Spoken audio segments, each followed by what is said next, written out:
آئمہ و موزنوں کی اعزازیہ کو 10,000 روپے کرنے سے متعلق فائل فنانس ڈپارٹمنٹ کو روانہ۔ چیئرمین وقف بورڈ سید عظمت اللہ حسینی۔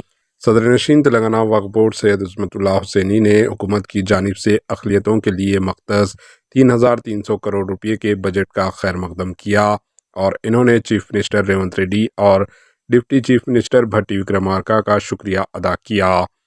وقف بورڈ کے دفتر میں وقف بورڈ چیئرمین سید عظمت اللہ حسینی نے ٹمریز کے صدر فہیم قریشی، اقلیتی مالیاتی کارپوریشن کے صدر نشین عبید اللہ کوتوال، اردو اکیڈمی کے صدر طاہر بن حمدان اور حج کمیٹی کے صدر نشین خضر بیابانی کے ساتھ پریس کانفرنس سے خطاب کرتے ہوئے کہا کہ کانگریس پارٹی نے اقلیتوں سے 4,000 کروڑ روپے کے بجٹ کا وعدہ کیا تھا۔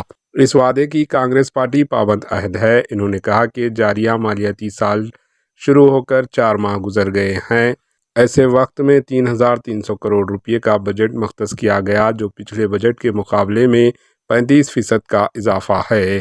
حکومت نے وقف بورڈ، ٹمریز، حج کمیٹی اور اردو اکیڈمی کے بجٹ میں خاطر خواہ اضافہ کیا ہے۔ انہوں نے کہا کہ آئمہ و موزنوں کے اعزازیہ کی رقم 10,000 روپے کرنے کے وعدے کو بھی بہت جلد پورا کیا جائے گا۔ اس سے متعلق فائل محکمہ فنانس کو روانہ کر دی گئی ہے۔ اس کی منظوری کے بعد اضافی اعزازیہ کی رقم جاری کی جائے گی۔ Bureau report, AHN news.